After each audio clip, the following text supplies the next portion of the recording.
bed, he always put his torchlight under his lucky, there will be light. So the bishop said, this is a true story, the bishop sent him to Ireland for studies.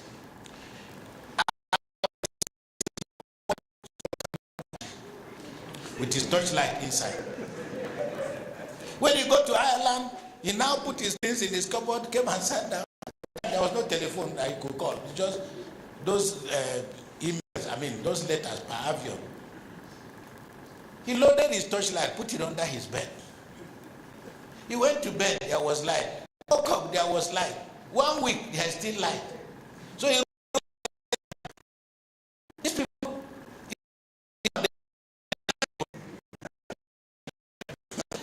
1 week, they never until the battery started rotting. Light. Even Sokoto, true story, in Sokoto, he at about 10 house. Absolutely. I woke up in the morning. I got to go to office. Back at 5 p.m. I told my driver, what is happening? When that day, it seems as if they said that Toto decided to shut down those who have no money and transfer. I could not recover from that for 4 days in Sokoto I can see light. Yeah, I cannot where we're impatient. Give us.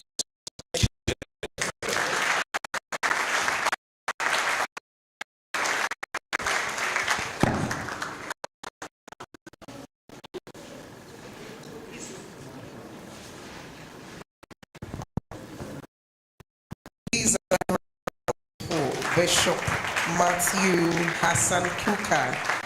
Thank you so much, beloved Bishop. Thank you. One situation where you're a lecture, but it doesn't look like or feel like a lecture. You're understanding, you're having fun, and yet that's a debt that not everyone can pull off. Thank you so much, Sir Bishop. And you know about that language, I have this we use that's not so when the others refuse to pay, you have to give constant light to do them go and pay. Thank you so much, sir. We really appreciate it. And while listening to you, I got several eureka moments. Like when you talked about using the deliberate, that governance is something you experiment on. It's something you do deliberately, and that we should guidelines that no one can shake. And then one part really got me, because when we see people agitating, we see people angry. If you're not being in such a situation, you need to know why the person is so agitated, why so angry. And I got a phrase from you, and I appreciate you said, every people are not people are saying we are somebody. When you look at it from that line, you become more tolerant and understanding, and then position to tackle agitation all about.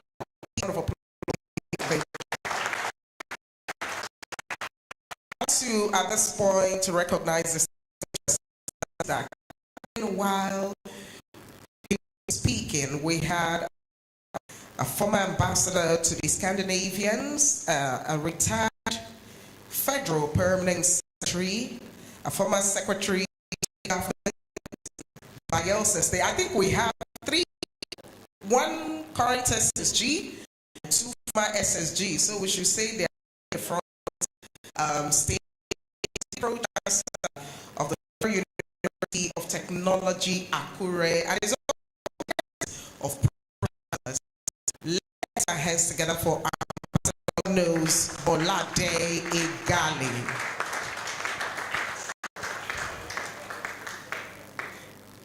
Oh, Cougar Foundation, you're on board. Wow, Please, a round of applause for him again. Thank you.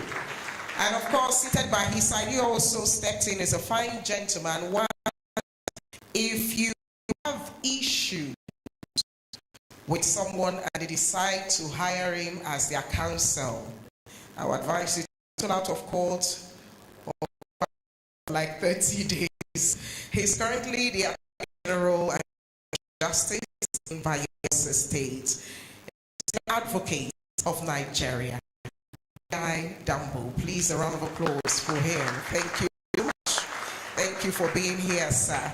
I'd also like to recognize another fine gentleman who is a master educator with specialization in public health care, Dr. Loco. Please, a round of applause for him. Thank you very much. And so, when we have people who are not just mentors to the younger generation, but those who still know how to live lives that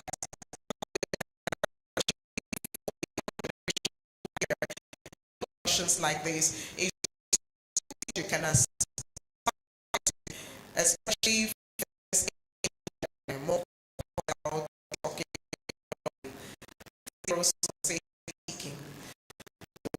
Twitter. They are good. They are for information. They consume much and to lose touch with reality. Please appreciate all the fine men on the front row again. A round of applause for them. So I'd like to invite the ambassador to please go 3 minutes because the young need to tap from your knowledge. So for just about 3 or 4 minutes, no, there will be a panel discussion for goodwill message. Please put your hands down for another today. Thank you.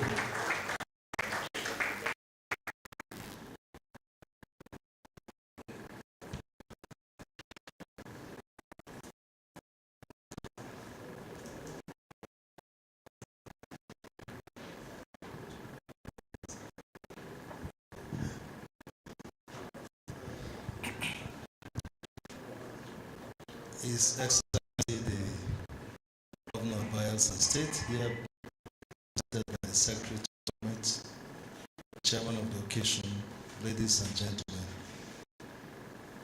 Fortunately, as a general, so he knows I had come to listen because when I have knowledge, every opportunity is a time. And one of the most great gifts of God to the African nation is our guest speaker, our Bishop Hassan Dr. Matthew Asankuka, who is when the Catholic Bishop of Sokoto Diocese is not, but he's a man of faith. And like I said, one of the best ever that God has given the continent Africa. Every we listen to him because he's a man that has great ideas and speaks to government and to society. I am privileged to be on the board of the Bishop Matthew Foundation, and I believe that this opportunity we have today to host him in Bayelsa of our fledgling effort at building one of the most enviable states in Nigeria. Actually, we are relatively ingenious. This morning, I had a conversation with him. We were talking about the dynamics of politics in Bayelsa State. And I mentioned to him that more than any other state, we have all what it takes to be progressive, peaceful, and developed because we know each other. And we are all of one common society, one common generation, particularly those of us in leadership. And I think something about one of the men sitting in front, Professor Steve. Usual circumstances. Many years ago, I was the youngest in the embassy in a country called Czechoslovakia. That country no longer exists. It is out of the map of the world. Czechoslovakia. I'm trying to show you the dynamics of our relationships that can enable us, and I'm happy by Bayelsa State. So I was very young. I was about the age, and I was in my office. There. Many, if I scroll the years, some of you will say this man is a terribly old man. But I'll tell you, 1983, some of your parents were not born then. So I was in my office, then my boss came and said, "Hey, young man, come. There are students, some postgraduate students from Russia who just got robbed at the train station. So they are people of your age. Go and meet them and attend to them." So when I got to the reception, I saw some young men like that, and so we started talking. I said, "What's your name?" They called their name. He said, "Azaki." "Ah, Azaki, where do you come from?" I said, "From River State." "From River State?" I went back to my boss and said, "Sir, it's my brother." He said, "No, you don't have to for that." I said, "No, we should let them move." We all left, and Steve and I stayed in my house for another 2 weeks. And that is the relation. Is founded on vision. And I think the little part of the lecture that I met, my Lord Bishop, I'm sorry, I was chairing another meeting at Bayelsa Medical University, so I'm just coming in from there. We can build a society that is based on a foundation of a vision. Vision for a society that looks ahead of our time into the next generation. And particularly for those of you who are young, you know yourselves, you can agree within yourselves, covenant within yourself, that we are going to build this society. We will change the narrative. Not the narrative of being clientelism, of being people, some people being patrons, and some people being their clients. But a society where, like the example he gave, I'm governed by Bayelsa State. One day, I'll be a senator representing Bayelsa East, Bayelsa Central. One day, I'll be a member of the House of Assembly. And you can work together. State we are talking about getting out of the food. We can start from this state. What it takes to be an economic powerhouse in this nation. We have the resources, and we have the human resources, natural resources, human resources. So the next thing is to agree to be a productive generation, a generation of people who see for Bayelsa more than what we consume today.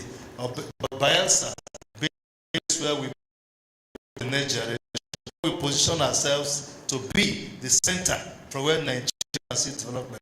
We have gas. Listen to me. Some people try to frighten us by saying oil is finishing. No problem. We don't. Oil is a terribly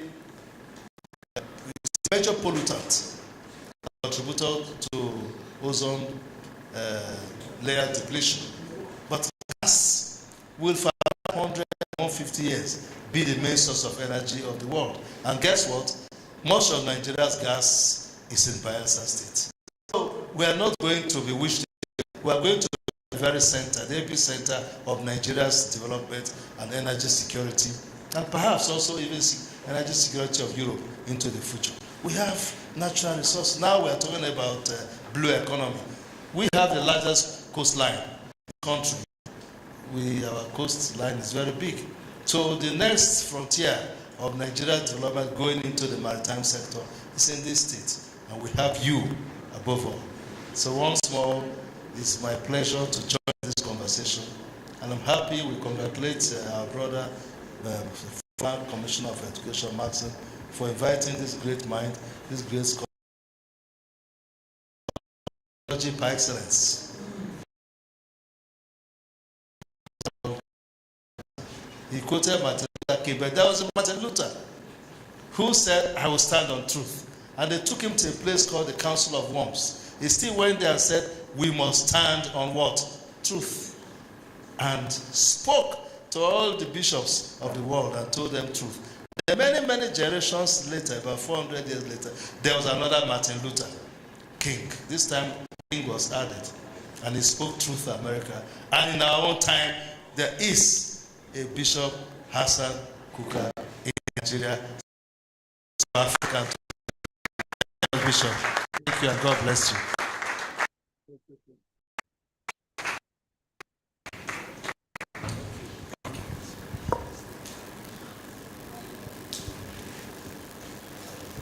Thank you so much. Please, another round of applause for him. Thank you so much, Ambassador Sir. Your Excellency, even though we pushed you using the military term, you came prepared, just like a Boy Scout. A round of applause for him again.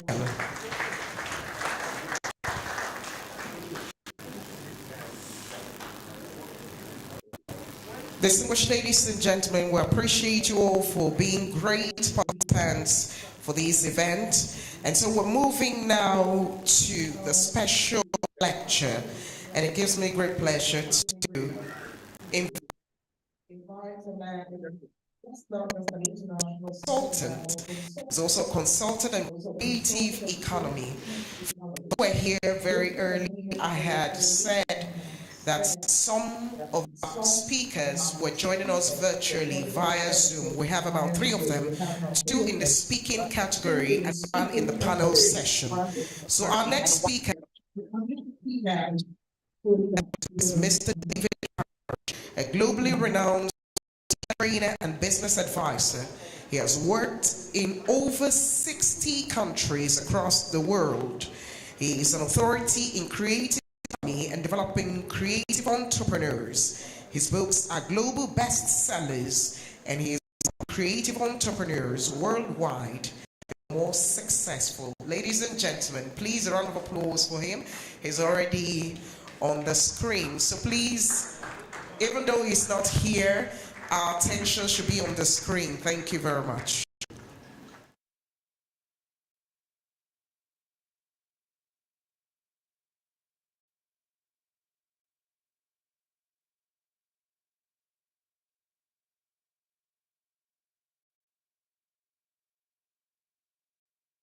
To speak at this very important conference.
That they needed to diversify away from oil and gas to different aspects of the economy, including, and not least, the creative economy.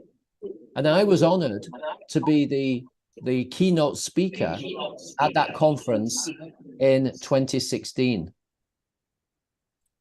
So I think that there are parallels and lessons for Nigeria in terms of diversifying away from oil so that we can use the talents of our people, the resources of the country and the people through the creative economy to diversify, to enrich the country, and of course, thereby to enrich the ordinary people. The first thing I want to say is that we use these terms, the creative and the cultural industries, in different ways. And sometimes there is potential for confusion in using these terms. So we find that sometimes people talk about the cultural economy or the creative economy worldwide. In South America and Latin America, they talk about the orange economy. And there are these different terms used in different parts of the world. And they broadly mean the same thing, but we have to be quite careful. Because when we talk about the cultural industries, we often are talking about the indigenous culture that we want to protect. And indeed, that is very important. That's a noble aspiration. And we should protect our cultural heritage in Nigeria and in other countries. But at the same time, the creative industries includes modern high-tech businesses in broadcasting, in film and TV, in publishing, in music, and all kinds of different things. So the terms creative and cultural industries are very broad. And within this, there is a danger, because sometimes you find that governors of states, politicians of all kinds, will think that the cultural industries, yes, it's important, it's part of art, but these guys are asking me for money. They need to be subsidized. And yes, sometimes some projects to preserve indigenous culture do need to be subsidized. But at the same time, the creative industries is in the business area and has the potential to create jobs and build the economy and indeed pay taxes. So sometimes, and this is the case in my country, the UK, there are different government departments that look at the creative and cultural industries in different ways. In short, they are asking, is this about art and culture that needs subsidy, or is this about business that can generate jobs and taxes? And the answer is that it's both.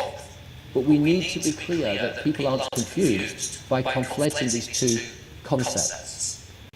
So I work in both areas, actually, and indeed there is some overlap between culture and the business side, the sort of pure business, which is often talked about as the creative and digital industries, because that's sometimes where the startups are and where there's fantastic investment and fantastic business commercial success. Some examples, for example, I was invited to Brazil in the year before Brazil had the World Cup, the Football World Cup. And that was to prepare people working in indigenous crafts to be able to sell their products to all the tourists who would come for the football. So very much that was a case of educating them in marketing, particularly in packaging their materials so that they could make money. So they were already preserving their culture, but we had to make their businesses more successful so they could generate income. And the way to do that was by adopting marketing techniques to sell their businesses and their products more successfully.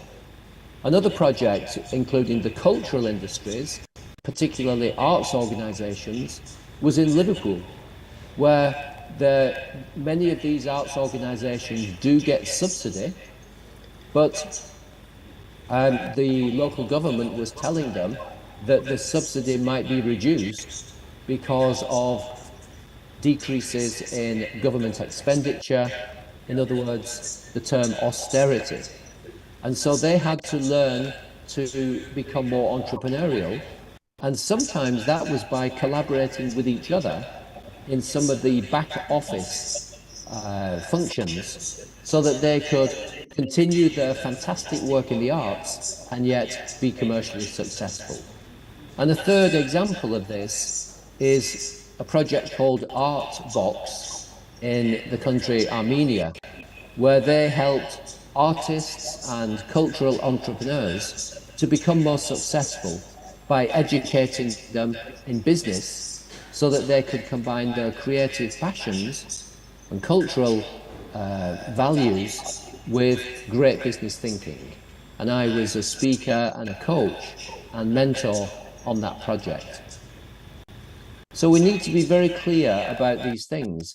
On the other hand, we have business support projects which are aimed at those commercial businesses that have creativity at their heart. And I'm thinking here of businesses in music, perhaps in commercial theatre, in fashion and design, in technology associated with film and TV and broadcasting.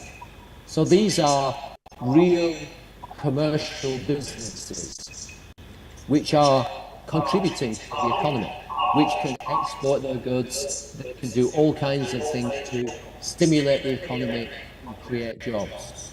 And I've been involved in many business support projects around the world that help these businesses to become even more successful, both creatively and commercially. And generally speaking, these people are led by individuals who are passionate about music, passionate about film, passionate about design, for example, but they don't always have a business background. They don't have a business degree.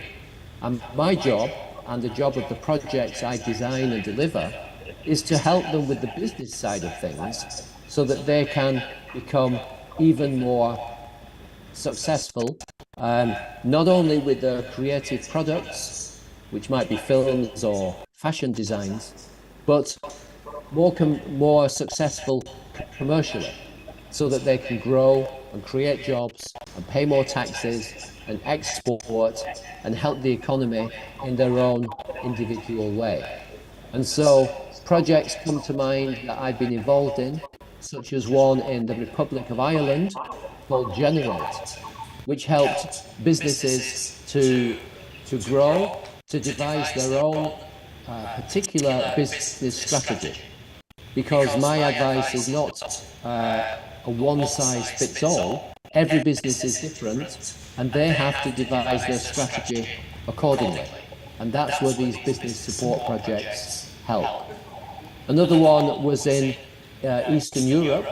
It was partly funded by the European Union, and it was the EU Eastern Partnership Project, where we helped managers in cultural and creative businesses to become more successful in countries that included Georgia, Moldova, Armenia, Azerbaijan, Belarus, and Ukraine a few years ago. And that was a highly successful project which used masterclasses and workshops to help those managers. But we also designed online courses with videos and information that people can log on to. They can follow the course, they can take a test, and even get a certificate. And those online courses are still live, even though they were produced a few years ago.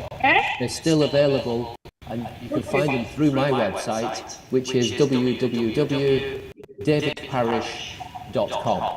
And there's lots of other resources there too. Another important aspect of developing the creative and cultural industries is about using what they call creative hubs. And I should explain that creative hubs are different styles and different things in different countries. But broadly speaking, a creative hub is bringing together people in the creative industries, individual businesses, they might be startups, they might be established businesses, but bringing them together so that they can help each other. Because one of the characteristics of the creative industries and the cultural industries is collaboration. Think about making a film. They have to bring together people with diverse skill sets into a project team for the purposes of making a film. And then those people, they go into different projects. So there's immense collaboration.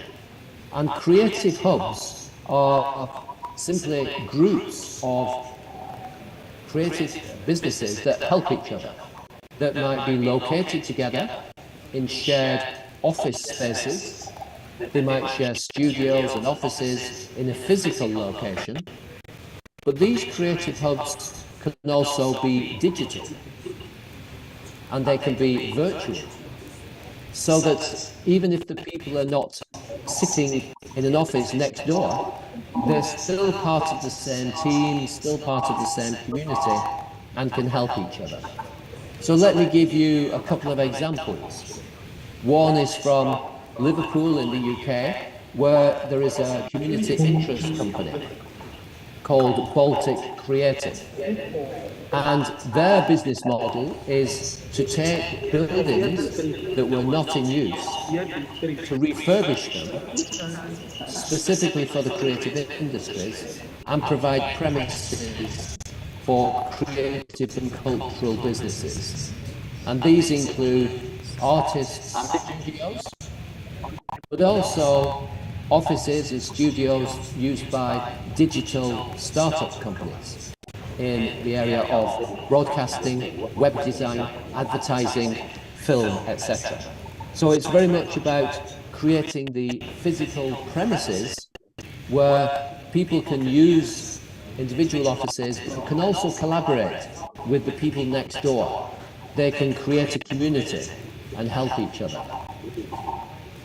So that's one concept of creative hubs. A different one was in the one I helped in Colombia, in South America, when I was invited to help the organization Prana, P-R-A-N-A, to develop their business model after 5 successful years of their life. And when I did the research beforehand, they were helping more than 500 businesses in Colombia. And yet when I looked at their premises, the building, it was actually quite small. And that's because it was a virtual hub. They had a headquarters, a centre with training rooms and offices, of course, but most of the businesses were outside of that building, working from their own premises in different districts of Bogota and all around Colombia. So Creative Hub can be virtual. The important thing is that we need to develop creative entrepreneurship through international partnerships. So this is where developing creative entrepreneurship is super important. And we can do that in different ways. One way is that I've helped in my own way is through my book. My book, which is called T-Shirts and Suits, A Guide to the Business of Creativity. This is a business guidebook for people in the creative and cultural industries. It's written especially for them, with examples that they can relate to from the creative and cultural industries in the UK and around the world. And so my book has been published in more than 14 countries around the world in translations. And it would be fantastic if one of the outcomes from this conference is that we start developing ways to make that book available throughout Nigeria and perhaps even translated into local languages. And of course we can talk about that later. Another important aspect of these projects is masterclasses and training workshops, where we bring together creative entrepreneurs and help them to develop their skills in topics such as marketing, in financial management, in business strategy, in the use of intellectual property, in leadership, and other aspects of business, because they need to become stronger on the business side of things so that they can use their creativity in ways that are commercial and have commercial as well as creative success. And so these apply on the one hand to cultural and arts organisations and people working in indigenous crafts and arts, and we can design workshops specifically for them. But then on the more commercial and digital side, we have workshops for creative and digital businesses, including startups that need venture capital and seed funding, and we talk the language of the lean startup methodology, and we use the successful methods used in Silicon Valley and elsewhere to create digital businesses that can be highly valuable, that can create jobs and be huge commercial successes. So we design the business support programs, the individual workshops, the mentoring and the support in accordance with the needs of the different kinds of enterprises within this broad area of the creative and cultural industries. And the knack is, the trick here is to use best practices from around the world, to find out what they're doing in New Zealand and South Africa, to find out cool things that are happening in Scandinavia and Western Europe, to find out what they're doing in Japan to help the creative industries, and then to take those ideas, but not copy them exactly, but to adapt them to the context and the reality of the situation in Nigeria. And that's what I do. Having worked in more than 60 countries around the world, I've found the best ideas worldwide. But when I work in a particular country, I help them adapt those ideas so that they fit the local economy, the realities, the constraints, and the opportunities in each country. And of course, I will be delighted to share my expertise and my experience with partners in the states of Nigeria so that we can develop entrepreneurship in the creative and cultural industries in that kind of way. And of course, I'm available to talk about these partnerships and to share more of my expertise and experience in helping you to develop the creative and cultural industries at a time of increasing economic challenges. So my time is up, and I will finish now just by saying that Nigeria has potential, fantastic potential, to develop the creative and cultural industries. On the one hand, to preserve its culture and its heritage, and on the more commercial side, to build the creative and digital industries in a way that creates jobs, stimulates the economy, educates people in entrepreneurship, and has a positive economic impact on the country and its people. And the best way to do that is to use experience and successful projects from around the world, which I can share, and then adapt them to the particular needs of individual communities, different business sectors, and different states within Nigeria. And so finally, I just want to say that there's a lot more information on my website about my work, but also free resources, including my books, which you can download free of charge from my website. Lots of articles, lots of other things, online courses, videos that people can learn from. Many of these are free, so please share them through my website, take down the address, have a look at my website later. And finally, I want to say I wish you every success in developing the creative and cultural industries in your states at this time of increasing economic challenges. I wish you well, good luck, and I wish you every success. Thank you. Thank you. Thank you. David Parrish, Creative Economy, has given us a special lecture on creative economy, creative entrepreneurs, creative and cultural industries, culture. Please, a round of applause for him. Thank you so much, sir. And now back here on site, I would like to create indulgence. If you're checking the program, we're supposed to have a special remark by His Excellency, the Governor of Bagels Estate.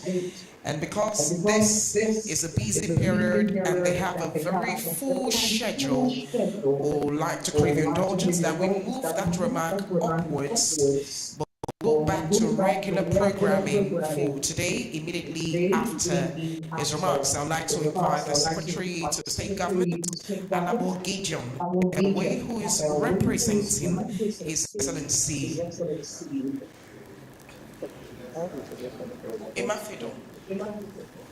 Yes, Professor Chris, you like.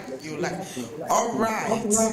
So we have, should we say, executive approval to move to the next item on our list before we take that special remark. So I would like us, he is also joining us virtually, please.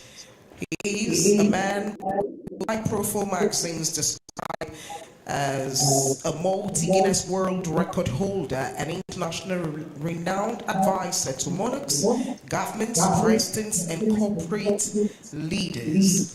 He is a Wall Street Journal best-selling author, a Sunday Times author, and a mentor to New York Times bestsellers. He has chaired Her Majesty the Queen Elizabeth's Platinum Jubilee STEM Education Program.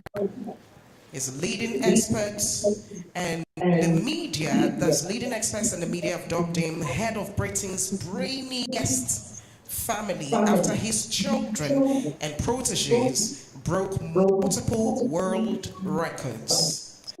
The giant press agency AFP and African Voice regard Professor Chris Imafidon as a mentor and technology entrepreneurs, and also serves as consultant to Silicon Valley technology and telecom corporate leaders who are collaborating with Apple, Google, Microsoft, Facebook, and other global giants.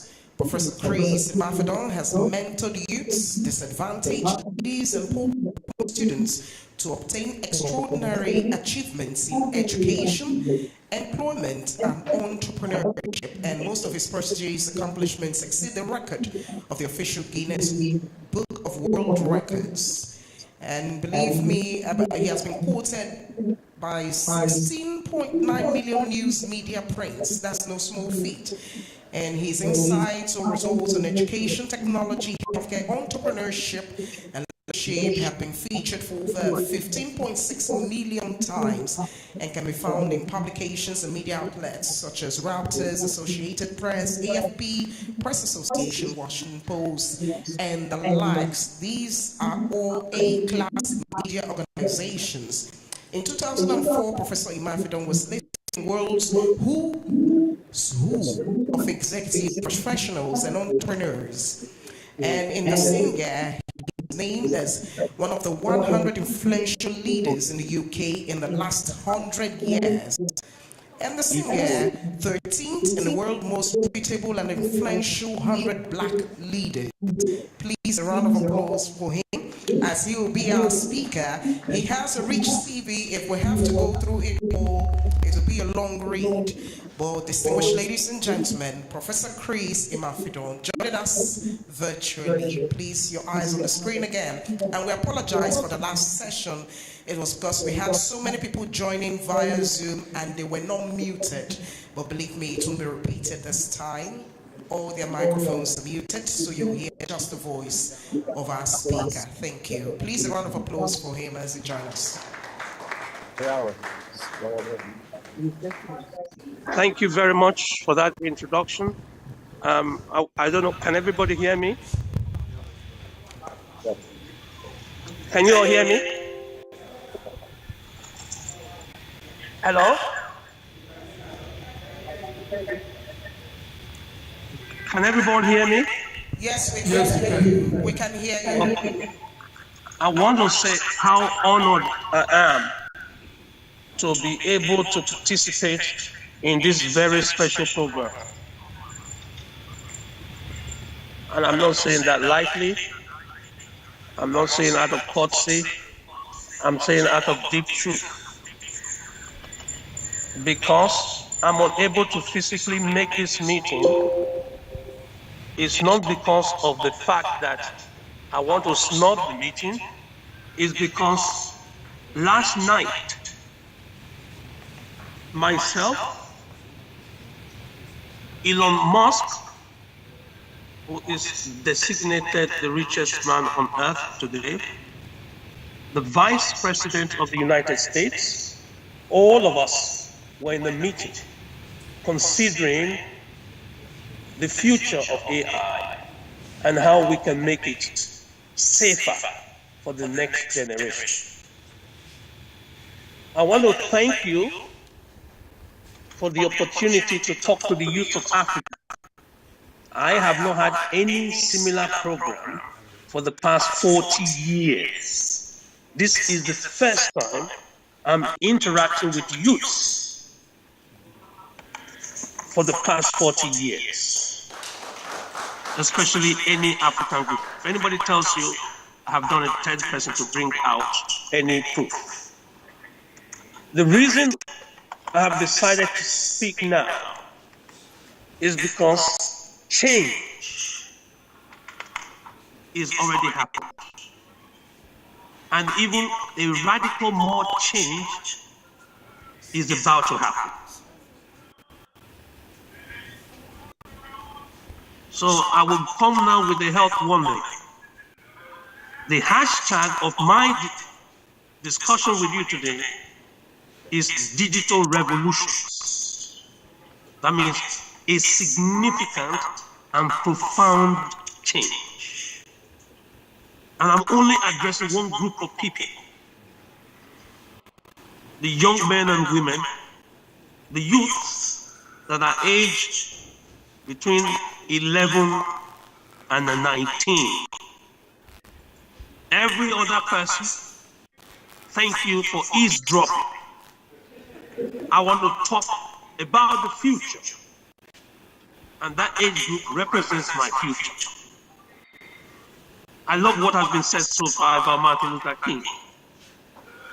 And about Martin Luther, that was not a king. But I want to tell you, I have been to the mountaintop. And I have seen that the future is brighter than anybody has ever discovered.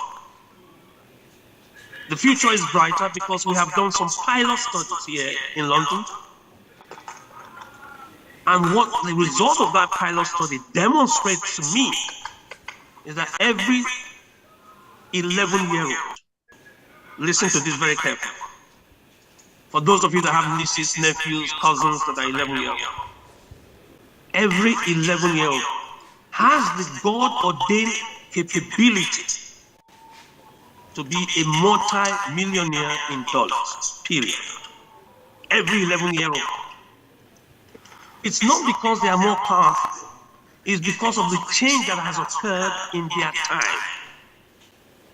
Because they say to whom much is given, much is expected. I say this because I've interacted with 11-year-old Bayelsa online that were able to use the power of the cell phone that they have in their hands to develop an app that the industry is prepared to pay $30 million for. I'll say this slowly. If we had this meeting 30 years ago, it would have been impossible for me to sit in the comfort of London and address all of you that are in Africa and talk to you that are in Asia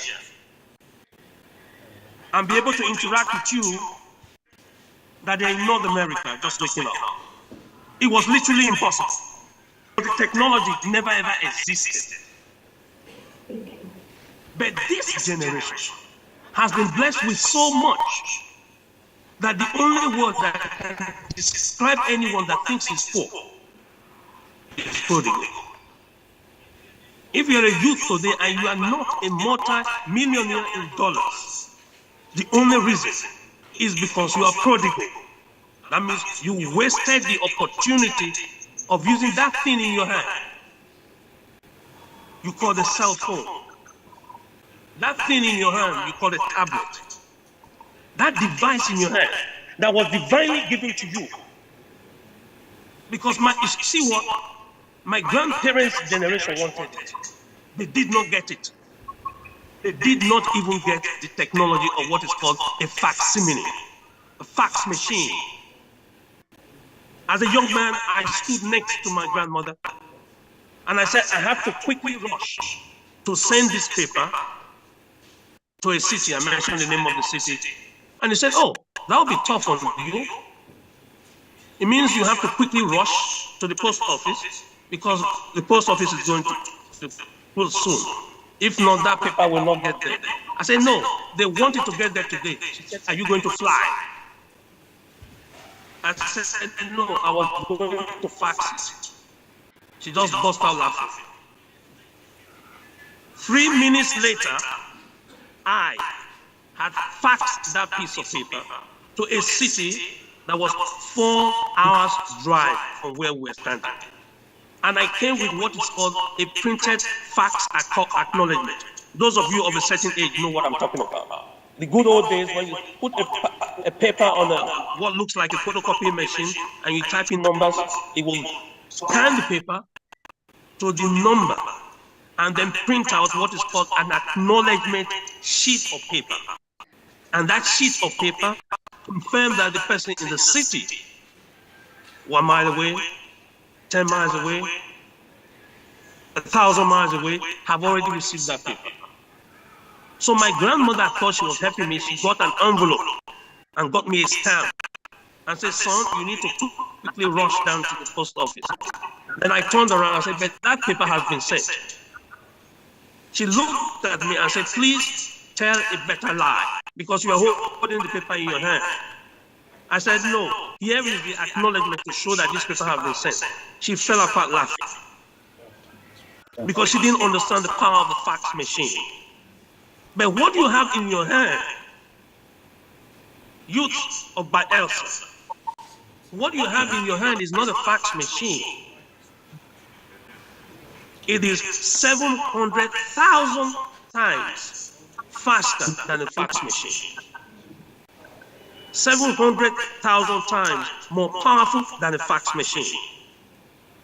Therefore, I'm not telling you about the oil behind on the ground. I'm not telling you about the gas. I'm telling you about the cell that you have in your brain. That the computing power of the device you have in your hand right now is about 800 times the computing power that put Apollo 11 on the moon. So do you understand when I say you are prodigal? Because all you are using that thing for is not to put another man on the moon. It's to send viral messages of a cat scratching the wall and making everybody laugh. It is prodigal for you to use this powerful economic tool as if it were a toy. It is impossible for you to say you don't have money to pay for data, when the data you have in your hand is bigger than of CNN in the year 1998. CNN had to spend $500,000 to buy a camera and then look for technology that will be able to broadcast their image from Baghdad to the rest of the world. But today you have a cell phone that you can stream live any event happening where you are on what you call IG, Instagram. You can audio capture it and broadcast it on Spotify. You can even do better. All of you that are listening to me now, you have what is called a Gmail account, and you can get it straight away. With each Gmail account, you have a channel on YouTube in the year 2000. The story I'm going to tell you now, you will find it in the Torah if you're Jewish. You will find it in the Bible if you're Christian. You will find it in the Quran, the whole Quran, if you're Muslim. It's in every sacred book, every holy book. So it doesn't matter if you're listening to me and you're Muslim. My Muslim sons, doesn't matter. My Christian sons, it doesn't matter. My Jewish sons, it doesn't matter. What matters is that this story really happened. In the Quran, you call him Prophet Musa, peace be upon him. Christians call him Moses. The Jews call him Prophet Moses. Moses had this thing in his hand and he said, what is in your hand? And Bishop Poker, thank you for being a great father to us. You're a father to many nations because your word is heard by many nations. They said, Moses, what is in your hand? He said, oh, it's just a rock. He said, no, that is not just a rock. Drop it. He dropped it and it became radically different from a rock. That's what I'm trying to tell you. What is in your hand? You say it's a cell phone. No, it's not a cell phone. It doesn't just make calls and receive calls. It is your tool of financial deliverance from the wicked Pharaoh of your day. You will be able to liberate yourself from the bondage that Pharaoh has placed you on. Pick it up again. That's what I'm going to show you today. I'm not just going to tell you. I'm going to demonstrate to everybody under the sound of my voice that if you're a multi-millionaire, that's if you have not become my student. But if you're my student and you follow me, you're a multi-billionaire. Because that tool in your hand is bigger than being used to forward funny videos. You can forward great messages to people that need it, and they will reward you for it. You can work out the biggest calculations in the medical school in Düsseldorf, and they will reward you for it. You can teach Latin to the Spanish, and they will reward you for it. AI is nothing artificial. Ladies and gentlemen, when they call it artificial intelligence, that is a misnomer. It is the greatest God-given tool that God has given this generation. And you either use it, or some less smart person will abuse it. And they're already doing it. They're using it for pornography and pedophilia, when you could have used it to carry goods from one nation to the other. Today is the first day of the last half of your life. And I don't expect you to go to bed tonight if you're wrong. Because you've slept long enough in your life. There's a tool that you have in your hand. The person that sold it to you misled you into thinking is a toy. And that's why you use it for what you use it for. And I say you have abused it for long enough. You can hire your president, the president of your country, to be your Uber driver. Let me say this slowly. You that is 11-year-old, you that is 12-year-old, you know when you picked up the phone, nobody had to tell you how to use the phone. You intuitively changed the wallpaper without asking for a password. Who gave you that talent? Who gave you that wisdom? Who gave you that understanding? It is the divine that made you to be 11-year-old today. Because my mother, who is 97 years old, still uses Facebook to see her grandchildren and her great-grandchildren from all over the world. So don't tell me that age is a problem. You are blessed beyond all the challenges you have. Every obstacle is the opportunity for a miracle. You are economic giants. Even if you think you failed school, even if they told you you are the last person in your class, In my class, you are the first person. If they say you were bottom of the class, for entering this class today, I need to show you you are top of my class. Because you will not only change this world, because you own the world. You have the money to buy the whole earth. And I wish I had time to download that for you. Because the earth is too small for you. Like I said, Elon Musk was with us yesterday. And I was trying to show how in 2009, we were experimenting with an idea. And one of your cousins listening to me, he's an African student in London, experimented with a tool called neural networks. I need all of you to go on your Google right now, because we're having a live class and we're having interaction. You that are 18, understand this. The prime of your life is your teenage years, where you experiment, explore, and have no inhibitions and no boundaries. The word fear doesn't mean being afraid to you. It means false evidence appearing real. You fear nothing. You download everything to your phone to experiment with it so that you can make things better. That's your instinct. I'm not talking to you because you're a computer major. No. I'm not speaking to you because you have a certificate or a diploma in programming in Python. No. I'm speaking to you because the day you came out of your mother's womb, you had 1 million brain cells. Every one of you. You have 1 million neurons. I'm not asking you. The experiment has been done. We imaged the entire brain of newly born babies. In my mother's day, in my grandmother's day, they couldn't do that. But we have MRI. So we have a new computerized tool to be able to observe live cells. And we gave orange juice for people to drink. And we monitor the cells that got excited. We gave orange squash for them to drink. And we monitor the cells. And we gave water to them to drink. And we monitor the cells. And we found out that one cell, only one neuron, out of the millions of neurons that you have, is capable of understanding and speaking 16 different languages. One cell.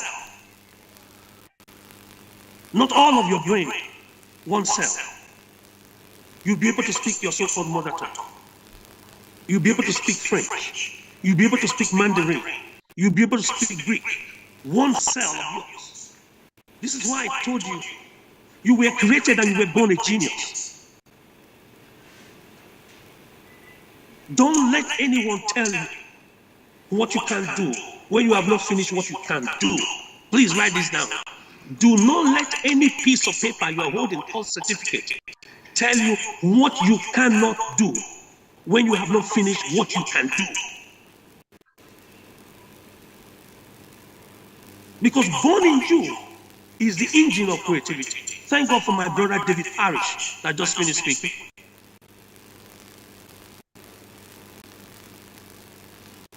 Brother Parrish, I don't know whether you are still online, David Parrish. He said about creativity. He said something about the cultural value. Then he said something about collaboration. I was so excited when I heard what he said. I hope you heard it in the light of what he said. That you were made in the image of a creative divine being. You don't have to belong to a faith-based group to know that you are creative. Because if I gave you a piece of paper now and a blank sheet of paper and a pencil, you will create something.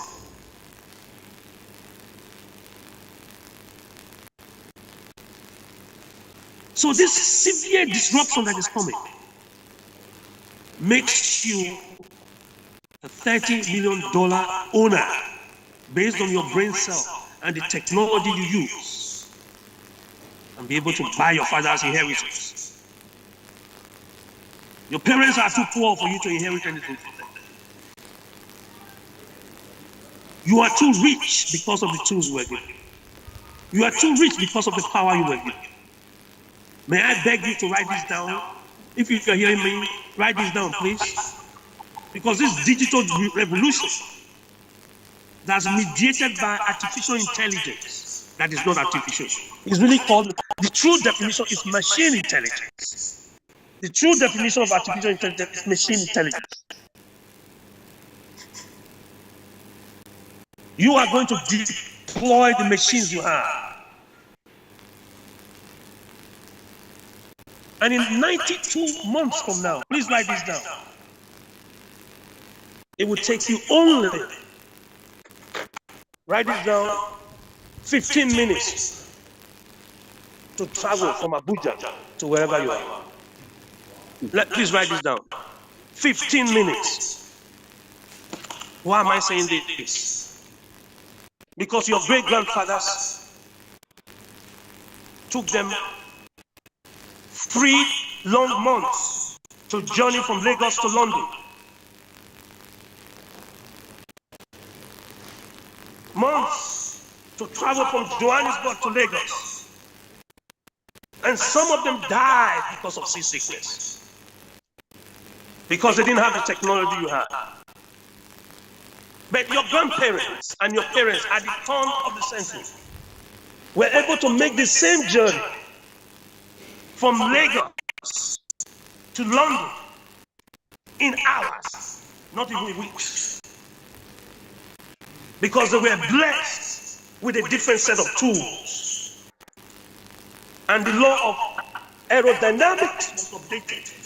That is why they were able to travel the same distance from London to Lagos in 6 hours instead of almost 6 months that the previous generation. The first generation could only travel by water, and that slowed them down. The next generation flew like bird, and that accelerated them. You that is listening to me now, it will take you 15 minutes to move from Lagos. It's not because you are smart, but because you are more blessed. So this is the reason why we are here. Not just to listen to people speak and make a lot of noise, but to make them understand this fact. But you can't be here. Okay, so because of that, that is the reason why every single person have to be very careful what you believe about yourself. Because the only person that knows the extent of the Boeing's flight is the people that made the Boeing jet. And when they made the Boeing jet and it flew, it took only 6 months for your grandparents to go by water. But the man that made the Boeing jet knows that the Boeing jet is able to fly faster than the ship. But you are going to be traveling not by air, you are going to be traveling intergalactically. That is why the journey between Abuja and Lagos is going to be 15 minutes. That's why the journey between Lagos and Los Angeles is going to be 15 minutes. Between any 2 points on planet Earth, the journey time will be 15 minutes. Because your spacecraft will take up vertically until it hits what is called zero gravity, and then be reflected back to the next location. Elon Musk, you may have heard about it. The SpaceX, Jeff Bezos will have heard about it. Did a test trial. Richard Branson, you will have heard about it, the so-called Virgin Atlantic. I and my students, a few days ago, had an intergalactic class. That means we were on planet Earth, and my colleague that was teaching them was in the International Space Center. And that International Space Center reflected back to them. And if you don't believe this, go right now on my Facebook page. You will see the reality that I'm painting for you. It is not science fiction. It is your reality, and it's radically your grandparents did. That is why you are richer than your father. Because you have been given more power. And I would also want you to write this down. Please, I want you to write this down. It's called Moore's Law. M-O-O-R-E, Moore's Law. Moore's Law teaches us one thing. That every 18 months, please write this down. Every 18 months, listen to this. The power of the computer in your hand, the one that you call the cell phone, doubles. The size shrinks. So it means that if we call this meeting in another 3 years, the tools you are going to have is going to be more powerful. You don't have a choice about it. If we call this meeting 10 years ago, the tools we had would be less powerful. There's nothing you can do about it. Because of this relentless advancement of science, I place a demand on you that your generation will be intergalactic and interplanetary. Some of you will live in Mars because the earth is too small for you. The riches and the wealth of the earth is too little for you. So when you are telling me about your state and telling me about your village and telling me about your city, I need you to look up to this mountain and know that you were only born in that city. You were not born for that city. You were born in that town. You were not born for that town. You were born for a time like this to be able to cause severe technological disruption. And the reward for it will be inevitable wealth. That size of that wealth can only be ignited by your father and your fathers. Because the wealth you carry in you are the child of the next generation tells me that the future is so bright. I need a pair of sunglasses to be able to stare into the future. I may not get there physically with you, but you will be able to talk to me when I'm dead. Because we have used this technology to achieve immortality. So my views on the weather, my views on books, my views on the sun will be able to be interrogated by my great-grandchildren and great-great-great-great-great-grandchildren up to 1,000 generations, whether I'm physically, my body is still here or not. We will need another lecture to be able to decipher that. Why my mother can no longer die. Because you see, when she came to talk to my children, who are our grandchildren, they interrogated her database. They interrogated her intelligence. They asked her questions and she supplied. But now we have an AI of her that they can also ask a question. Because you see, when I ask you, how old are you? I'm asking of your database, the knowledge base that you have. No, what we have done is be able to digitize that knowledge from you. So if 1,000 years time somebody comes to ask you, your AI avatar will be able to answer every single question about where you were born, your views on marriage, your views on divorce, your views on the second coming, your views on Sokoto, your views on Kano, your views on Lagos, your views on Los Angeles. So it's irrelevant whether you are physically alive or dead. You are going to be immortal. You were born immortal. You will never die. This is why I came on this call. Because I can no longer die. I have a chat box that reads my entire book in minutes, 442 pages of book in minutes. And you are able to interrogate that chat box about what I wrote in that book.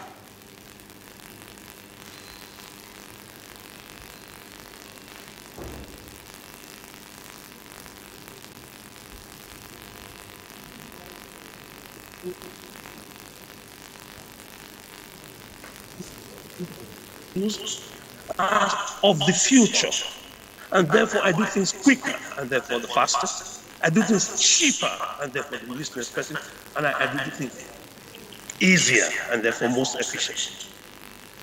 Every book you've ever read, my AI has already read it. So instead of me hiring you, I can hire my AI. As I'm on this call now, I'm on a Zoom call to you, I'm attending 60 different other Zoom calls at the same time using the power of AI called Fireflies. And guess who developed that Fireflies AI? If I mention his name to you, you will shake your head. He shook Silicon Valley with that app. If I mention his name, he's your cousin.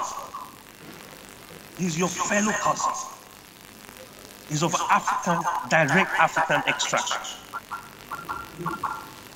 His parents hold the same passport as the parents, as the passport that your parents hold. So please don't give me an excuse. You cannot be poor. I'm giving you a certificate at the end of this training. Poverty denied. Access to poverty denied. Because you were not made poor. You were not created poor. Your bank manager cannot tell you how rich you are because he's only looking at a statement that tells one aspect of you. The person that knows the riches in you inspired me to write this down in 1776, July the 4th. Listen to what they wrote down in 1776, July the 4th. We, and I quote, hold this truth to be self-evident, that all of us are created equal. And each of us is endowed by their creator. Listen to this. You and Elon Musk, the richest person on planet Earth, were created equal. Each of you is endowed.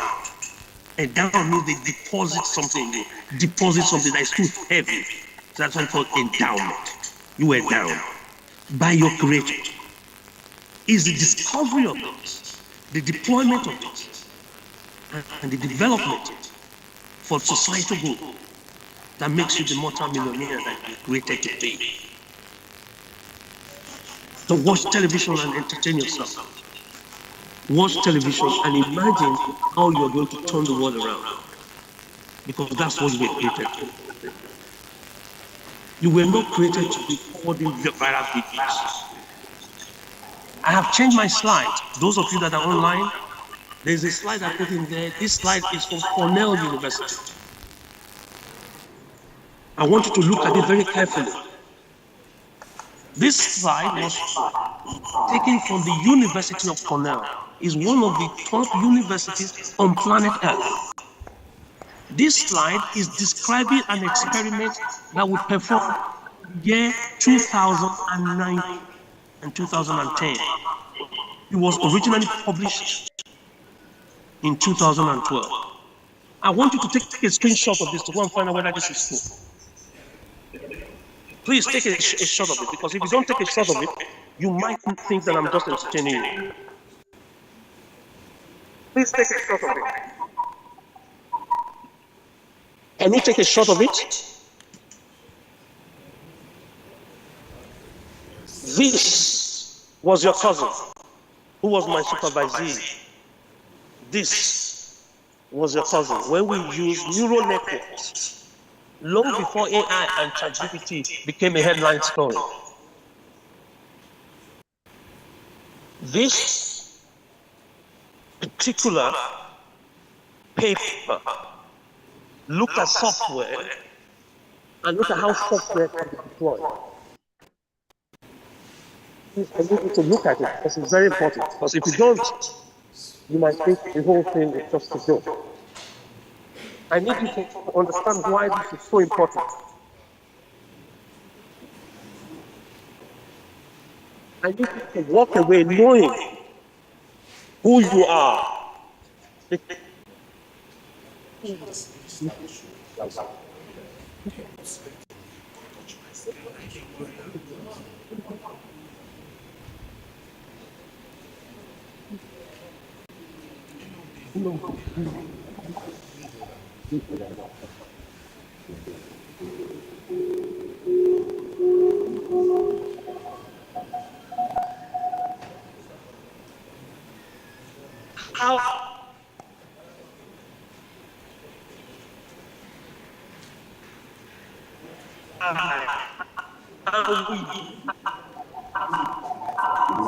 We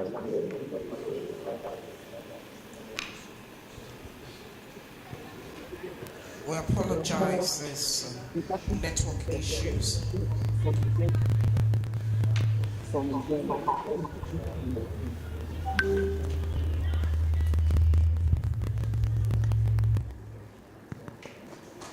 Please, a round of applause for Professor Specific Chris. website. This presentation, okay, is Professor Chris still on? Hello? Okay, connect his Hello? sound, please. All right, thank you very much. Please, a round of applause for him again. Thank you. He's the kind of person that when you listen to, Hello? you become reinvigorated. Please, if you can cut it, if we're not taking him again. He's still on. All right. Hello?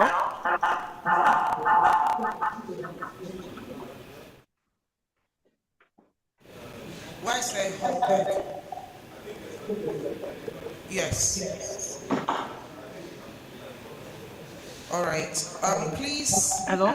if you can inform him, especially the Hello? screenshot he was saying, especially the students should have, if it can be made available for the students, so you can get the extra information. But we got the meat of his presentation, and that is the fact that what you hold in your hand is not just a toy.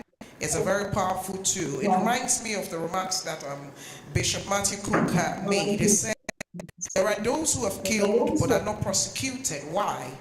Because what they killed were current trends and technologies that by virtue of their innovation, they rendered obsolete. And that is exactly what he has also reiterated here, that those who can kill current trends and technologies, make them obsolete by bringing newer versions, are those who are currently ruling. And so we thank Professor Chris Imafidon for his contribution. And I believe those of you who are tech savvy, and I believe all the younger generation, the Gen Zs that are here, you are tech savvy. I would advise you search for the Facebook and other social media handles he has to take advantage of the knowledge he has to share for you. Thank you so much. I'll now invite to make the special remarks the representative of the Governor of Bayelsa State, the Secretary to State Government, Alabo Gideon Ekelwe. Please, a round of applause for him. Thank you so much.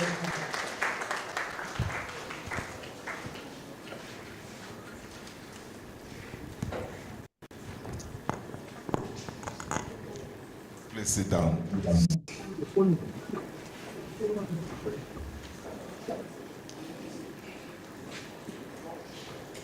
I will be very, very brief because I'm going to attend another engagement of His Excellency while he's campaigning. And some of you might surprise, this is my campaign uniform I'm wearing. And so,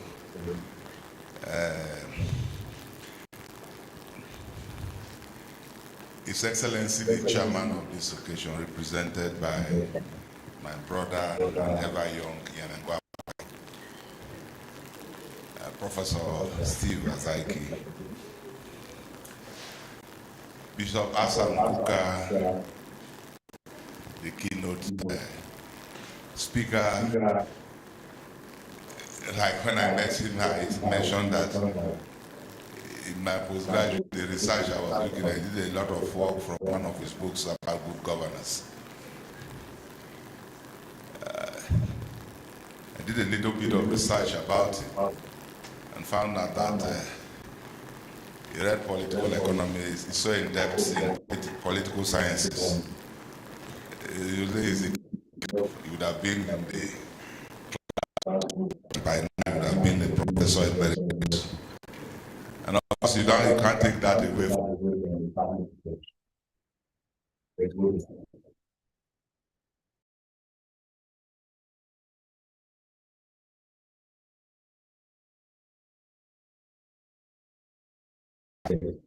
Sir, a blessing to mankind. I believe that by the time you are going back to have behind all the world, sir.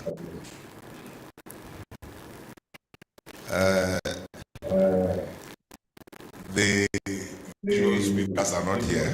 I think anybody can carry the message to them that I acknowledge them in this program. My elder brother,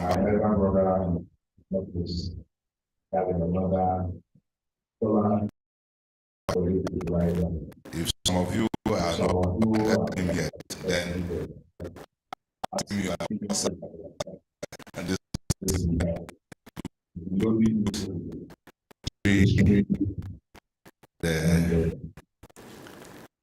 the political activities. Professor Ali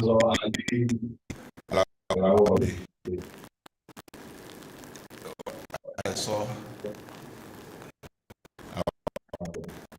Dr. Mantu Ibabro, my younger brother, with whom I'm well pleased. I'm not just claiming him. I'm his uncle. Mother is my elder sister. And so I see him, I'm happy with him. He's one of those who read meteorologists for using human names and using his father's name, Matthew, Hurricane Matthew. So why are they using Hurricane Matthew? And they explain how they come about using it. It's a wonderful young man doing Bayelsa proud. There are two of them, and unfortunately the two of them are all my nephews. One is with the World Bank, going about, and he is with the British Council. It's a blessing to Bayelsa State. You are welcome.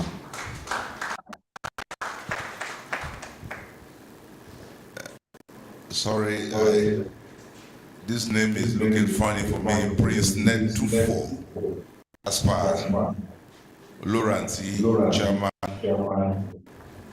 with our heart, White Heart Group. Our host, I call you host. You say I'm host, but you are our host. You are the creation of today's event, and I want to say sincerely that it is worth doing this. I have argued privately and in the let us move from the intellectual level to now converting what we are talking at the intellectual level into practical actions. But I think Bishop Kuka said we should combine the two of them.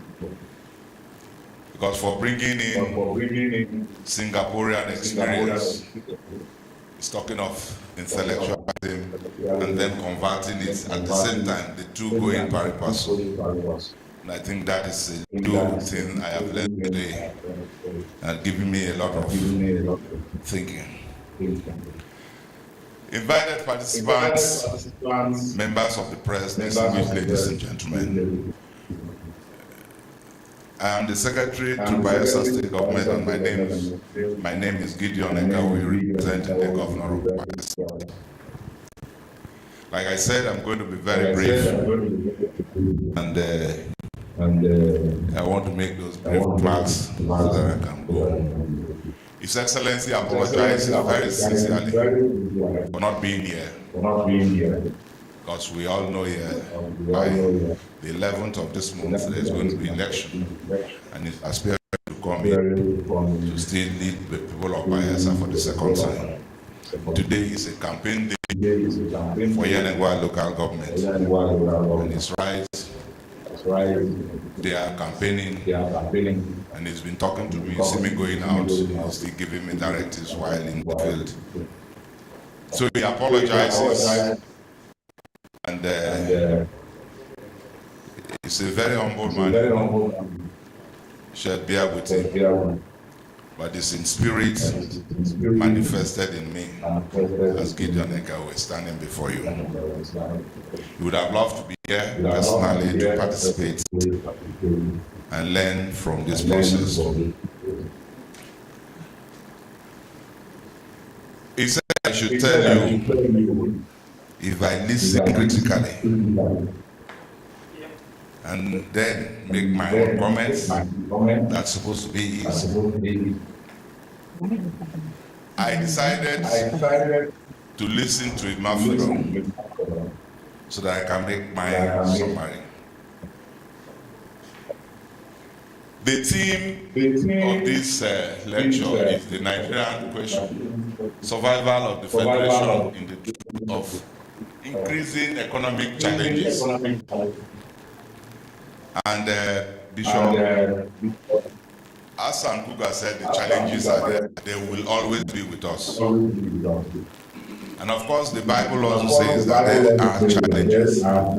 For every level of your development, you will experience a new set of challenges. But how you put yourself together to expand those challenges and overcome them with the of what you are convinced of. Development is moving from one level of change to another. It is progressive. And that's why I say that even the so-called developed countries are still developing. That is why they are talking about AI now. Bafidon is defining it as machine intelligence. They are still developing. And I wanted to listen to him because I've read about him a little bit. But I think today I've gone closer to him. And he has proved why multiple Guinness record holder. He's a Nigerian. There's one problem with our students. Sorry to say that people don't read outside the box. You are only concentrating on the lecturer give you and give it back so that you can get their certificates. But you see what he's saying? He said the certificate is not what will take you to become what you want to be. That is already deposited in you. Right? I believe that you go home with something today. And I'm probably speak to some of our brothers and sisters there. He said this is not just a toy. It's not just an instrument to make calls, of course. But you are a billionaire by the cell phone in your hand. Is it not? But then, there is a problem. He highlighted it somehow. I don't know how somebody understands. But I see the problem there is, how do you use it? Is it negatively or positively? Because if we leave this floor now, we'll go to inside the hotel now. There are some young men that are now using this phone. Their understanding of it is to get into our own accounts and see how much you can get from there. But that is not the prosperity he's talking about. The digital revolution he's talking about is using it to make production genuinely. And that is what he's talking about. Hassan Kuka concluded that Nigeria has a future. That means hope is not lost. Young man, this phone, to use it to make money now, I don't think I have that strength again. The one I know now, but I will not tell my children, I say, this phone for my hand. You can use it to better your life. Digital technology is the thing, ICT. And so, David Parish talked about creative economy I wanted to know, and actually I've learned about it. We all have option for foreign-made goods, unless the rice we want to eat is bearing Taiwan is better than the one made from Abakaliki. That is the way, deliberately, those who founded Nigeria, Hassan Bukwa in the territory, is it 900 and something thousand kilometers? Deliberately, they directed our attention to that. It was a deliberate one. If you look at the political economy of Nigeria, from independence to now, you get that. Deliberately, the entrepreneurial sector of the economy was directed as until you have connection with the government, you cannot be a successful entrepreneur. It was deliberate. But in other climes, the private sector is the engine of the economy of the country. They are not associated with government. Government creates the enabling environment. And now they're investigating some people, their cases and other things, and central bank activities. I want to summarize by saying that Nigeria has a bright future, and that future is in the young hands that are here with us. And for those of us that are growing old, our children, and that all hope is not lost. Development is a function of character and will to change society. Until you agree to change yourself, you will be where you are. Until Bayelsa decided to change by itself, not looking for somebody from outside to develop us. And I think that is why for over 36 years, from 1957, the Willing Commission and they about the special area, this Niger Delta area. The first, the government of the Niger Delta proving the tractors or whatever we call it, that we can create routes to the development of our people, can connect our communities in the hinterland. And so, for a governor to take up 3 senatorial roads,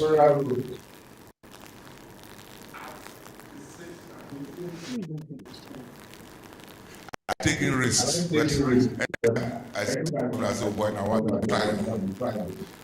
This one, who gives you this heart? For 66 years, Ibori tried, he only crossed the bridge to Komadi. But the government of Bayelsa State is crossing to Kuruma now. The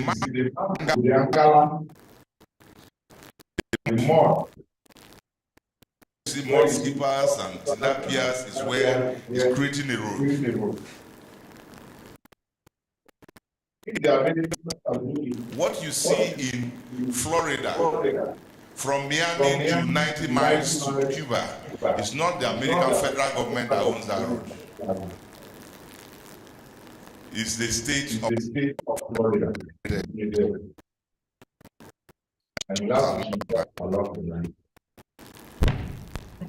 Light is one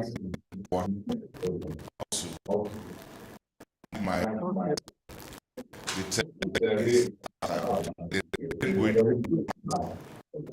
that's exactly what see more or less jumping up and down. Yeah,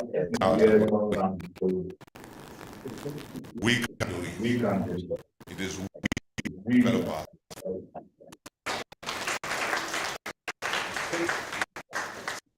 Worry about buyers, developers. Nigeria has that is why the bishop is for handouts. We'll go nowhere. Because if you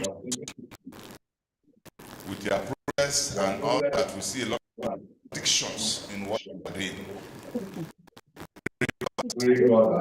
This type of lecture environment will sharpen your brains and think otherwise. I know some of the elders, it's no special assistant to the donor.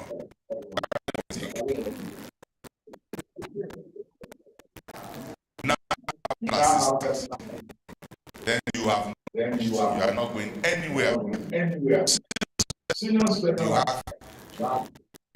You are personal assistant. Your wife wants to go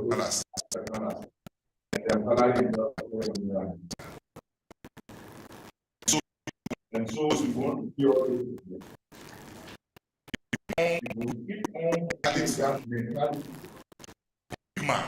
big man.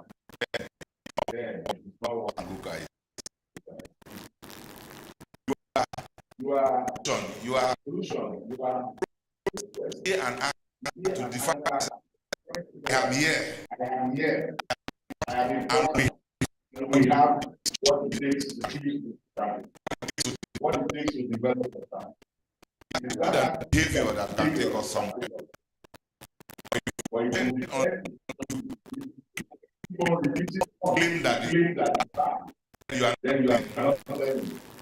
If they plan to do same thing, then you are not.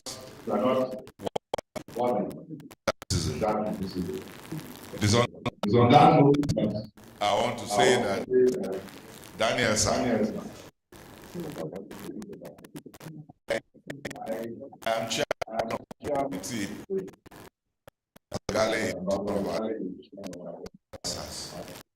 We are coming up development plan for buyers. If you don't plan, you are planned to fail. So, step of for years, nothing less than to trace of development.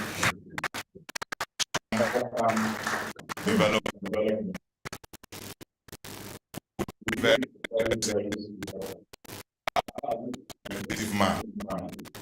So we're talking about the digital economy, you can bring it up.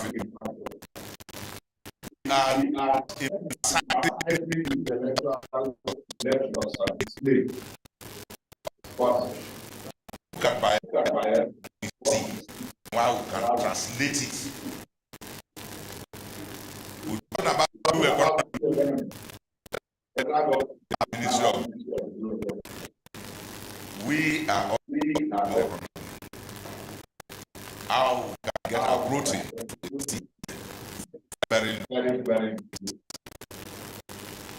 how we can improve what we can get extra for dyeing industry. We have the surplus. It's even clean we can turn our creativity talking about. Look at those elements of our culture. And they make it. We have all of it. So that will be preceded by an economic summit unveiling Bayelsa. Talking it has protection. Let us. And so the council is there, gated interest to be part of it. Our brothers,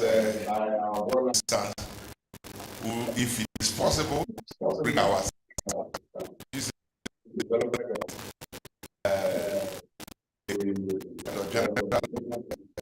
or world trade is the level we are going to. That people bring in people that can look at this on this bias. These are things we want to do. I will be able to mention you. You will be one of them. I want to thank you on behalf of His Excellency and wish you very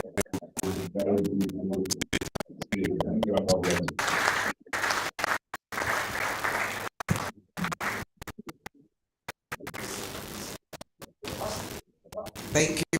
Please let's appreciate again the Secretary to State Government President Doyejiri. And well, the message is that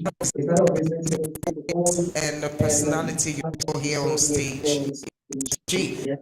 And I like the fact that government is looking beyond the oil and gas industry, harness our young. We're moving straight to the panel discussions. Stage. To inform the students that Professor lecture is one that is very important and it's completed in collaboration.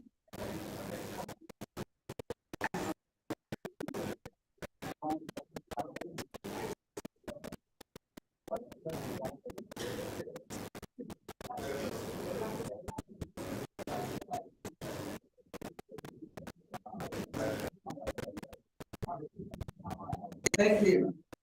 Okay, the representative of this. Thank you so much, sir. The rest of them will be saying first news with my summit, especially those in secondary and university tertiary institutions, on artificial intelligence, blockchain. Isn't that wonderful? Isn't that awesome? Because when you are versatile in mechanical intelligence, as not artificial or intelligence, tweak it. Blockchain. Please, they'll have that youth summit and you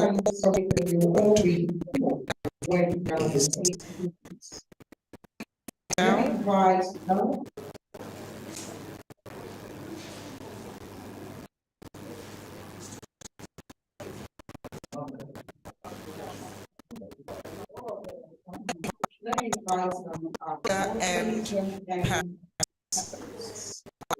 I'd like to invite first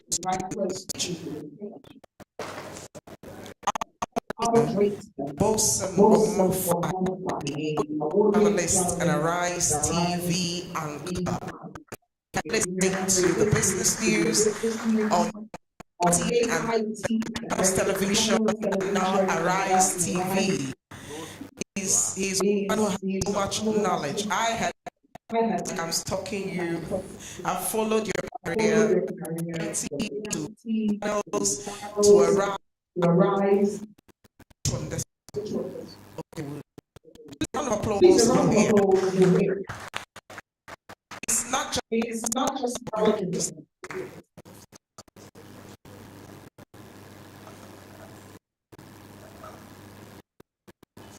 so please all this, including distinguished guests, to keep focused on this. You will take several information with you that you need for years. And those who have not been following our moderator, please, you need to follow his program, especially the young ones. When they said the phone in your hand will make you a millionaire, this is one of the ways. Those who know business, especially analyzing the business news. So please, is one person to social media handle. Thank you so much. Please, a round of applause for him again. I would like to invite to join on the stage a man as instructor, Nigerian staff of administration headquarters, General Staff Officer, National Security Quarters, the military assistant to the Chief of Training Operations and Plans, Defense Headquarters. He commanded the Nigerian contingent Gola. He has led several missions and been complete and the findings sent to appropriate quarters who does not believe in peace and of course maintaining our territorial integrity, but who believes that even the young minds can be molded and sent on the right trajectory. Colonel Milan Dixon DQ, immediate past administrator of the president. Please a round of applause.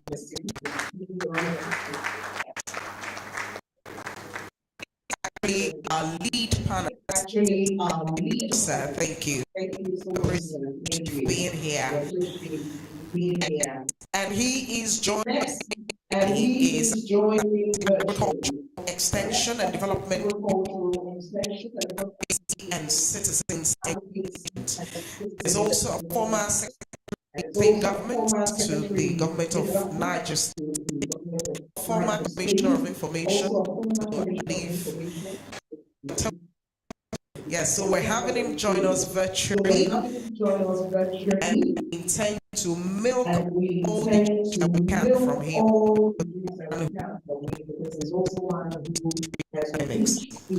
Next is Professor of Technology at University of Jordan, Professor Alao Tunde.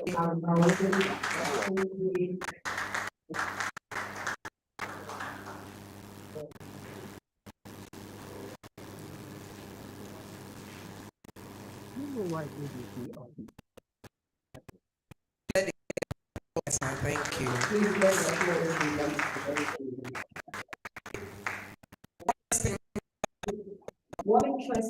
Today, also a fellow at the Nigerian Defense Academy. Please, a round of applause for him. Thank you very much, sir, for being here. Joining us next, Matthew Ayubako as Governance Advisor, Foreign Health and Development of the British High Commission elections. Thank you so much for being here. Thank you. We appreciate you, sir. I would now like to invite Chief Mr. She is a director of the Nigerian Association of Women Entrepreneurs. Now, she's also an executive member of Mines and Industry.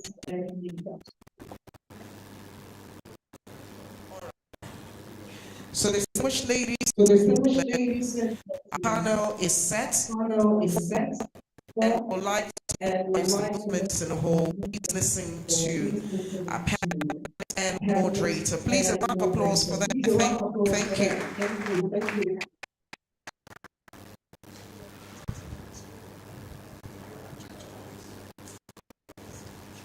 Good afternoon.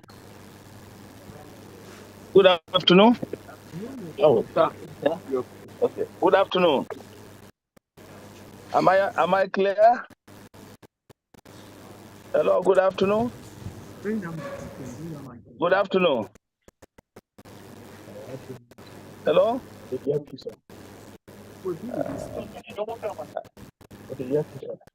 Hello. Good afternoon, ladies and gentlemen. Good afternoon.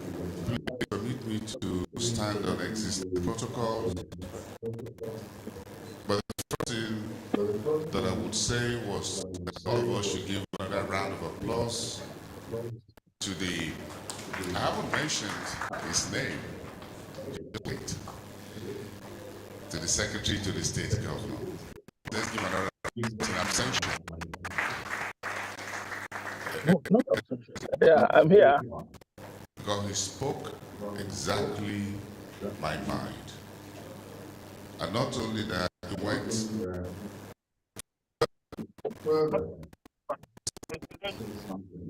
that is in the offing. This eminent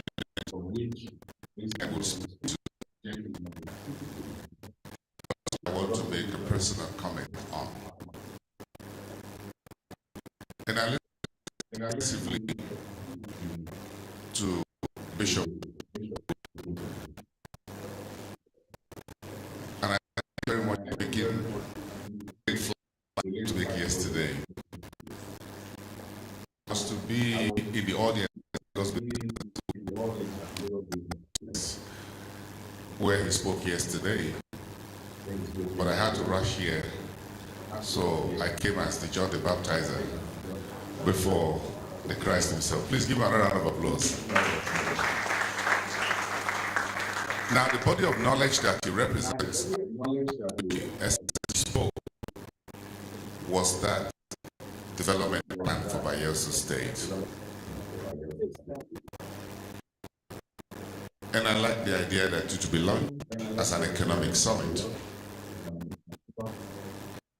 allowed as an comment, is to make it an investment summit.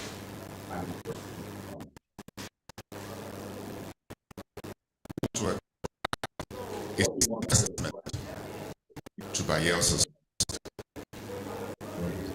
so that around the economies of this country.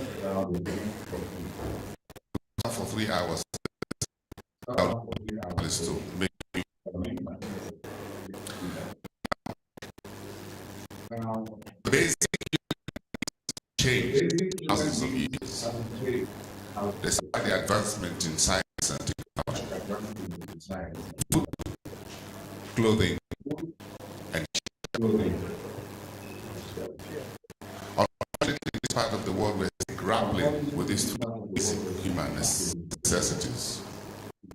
In fact, as we speak, we're grappling with those three basic necessities.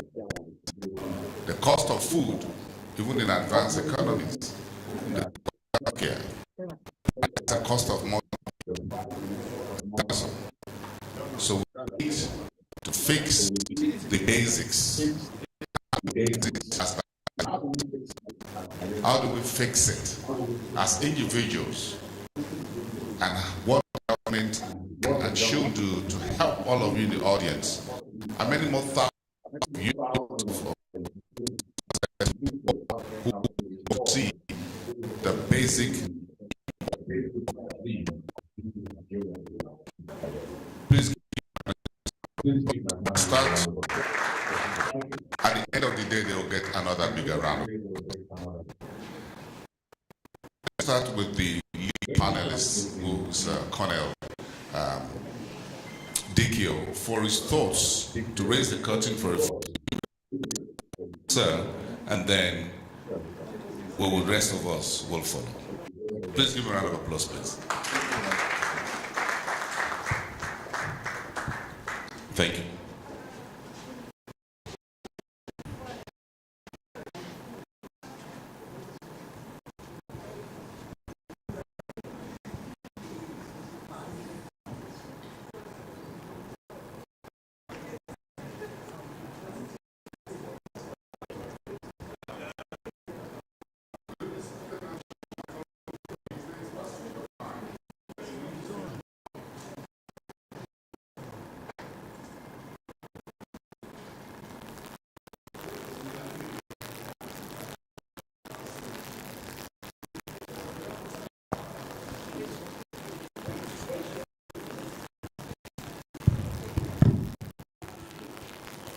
Good afternoon.